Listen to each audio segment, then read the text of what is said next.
Praise God! Isang pinagpalang araw po muli mga ka-inspire. Ito ang inyong ka-inspire Brother Ervin Pedernal.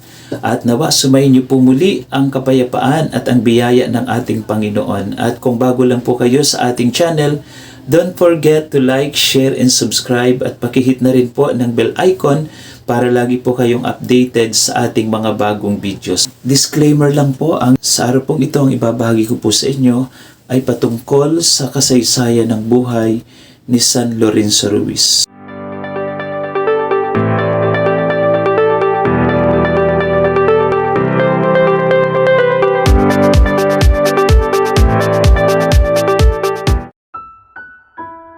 Kasaysayan ni San Lorenzo Ruiz, ang kauna-unahang Pilipinong santo at martir ng simbahang Katolika.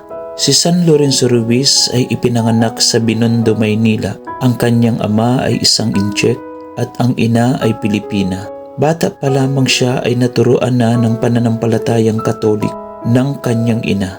Naging sakristan siya sa simbahan ng Binondo Church, simbahan ng Santo Domingo, at matulungin sa mga pari ng Dominican Order. Si San Lorenzo ay isang manunulat, clerk sa simbahan at mahusay sa pagsulat ng Tagalog at Kastil. May asawa siya na si Rosario at sila ay nagkaroon ng 3 anak. Nabuhay sila ng payak at relihiyosong pamumuhay. Noong taong 1636, nasangkot si San Lorenzo sa isang kasong kriminal. Hindi malinaw kung totoo o gawa-gawa. Dahil dito, nagpasya siyang tumakas upang makaiwas sa posibleng parusa. Sumama siya sa 3 misyonerong Dominican, sina Fraile Antonio Gonzales, Guillermo Cortet at Miguel de Ausarasa, na patungo sa Japan. Sa panahong iyon ay mahigpit na ipinagbabawal ang Kristyanismo. Hindi niya alam na ang kanyang paglalakbay ay magiging daan ng kanyang kabanalan at kamatayan para kay Kristo. Pagdating nila sa Nagasaki, sila ay nadakip ng mga awtoridad ng Hapon dahil sa kanilang pananampalataya. Ikinulong sila at pinahirapan ng matindi upang piliting talikuran ang kanilang paniniwala kay Kristo. Ngunit si San Lorenzo ay nanatiling matatag. Ang kanyang mga huling salita, "Ako ay isang Katoliko at buong puso kong tinatanggap ang kamatayan para sa Diyos. Kung ako man ay may libu-libong buhay, lahat ay iaalay ko sa Kanya." Pinatay siya sa pamamagitan ng pagbitin ng patiwarik, hanging upside down over a pit. Isang marahas na paraan ng pagpapahirap na tinatawag na Choroshi. Siya ay namatay noong 29 ng Setyembre, 1637. Dahil sa kanyang katapatan ng pananampalataya at pag-aalay ng buhay para kay Kristo, si San Lorenzo Ruiz ay itinanghal na beato noong 1981 sa Manila ni Santo Papa Juan Pablo II at ginawang santo noong 18 ng Oktubre 1807 sa Rome. Si San Lorenzo ay huwaran sa pananampalataya, katapangan at katapatan sa Diyos. Ipinapaalala ng kanyang buhay na ang pananampalataya ay higit sa buhay. Ang katapatan sa Diyos ay hindi dapat masira kahit sa gitna ng panganib. Ang karaniwang tao ay maaaring maging santo kung tapat sa pananampalataya. Mga aral sa buhay ni San Lorenzo Ruiz.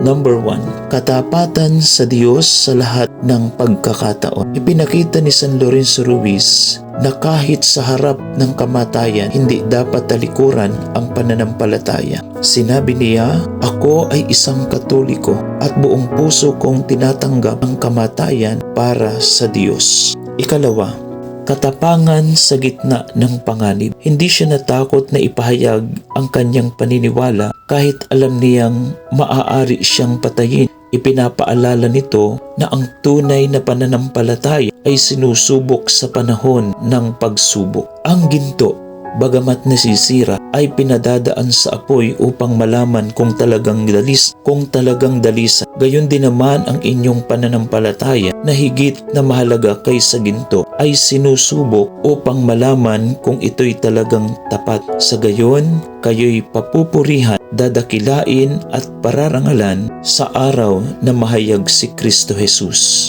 Unang Pedro, Kabanatang 1, Talatang 7. Number 3, pagtitiwala sa kalooban ng Diyos. Sa kabila ng paghihirap, naniwala siya na ang Diyos ay tapat at hindi siya pababayaan. Tularan natin ang kanyang ganap na pagtitiwala sa plano ng Diyos. Number 4, pagpapakasakit alang-alang kay Kristo. Tinanggap niya ang pagdurusa bilang pagsunod kay Jesus. Ipinapakita nito na ang pag-ibig sa Diyos ay may kasamang sakripisyo. Number 5, pagiging tapat sa pananampalataya kahit saan. Bilang isang Pilipino sa kabilang bansa, hindi niya ikinahiya ang kanyang pagiging Kristiyano. Tulad niya, dapat tayong maging saksi ng pananampalataya saan man tayo naroroon. Number 6, pagmamahal sa pamilya at pananampalataya. Bago siya umalis ng Pilipinas, inialay niya ang kanyang pamilya sa Diyos.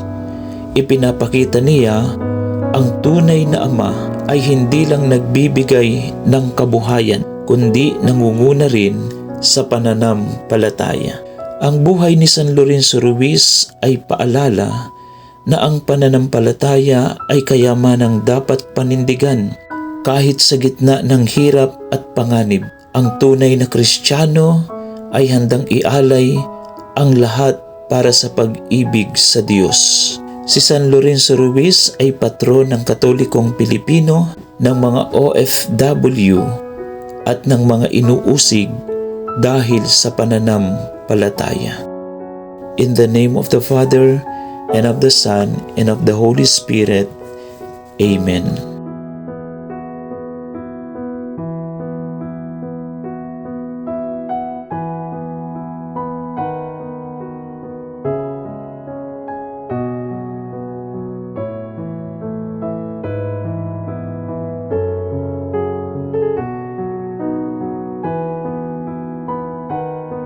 Shout out Neljel Channel, Brochito Channel, Marites Lagran, Janet Chavez, JB Garcia, Junel Arquintelio, Jan Marie Noblesa, Maribel Paladoop, El Nalayog, and to all my subscribers.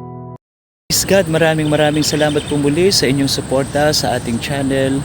Pakishare na rin po ng ating mga video sa ating mga kaibigan, kapamilya.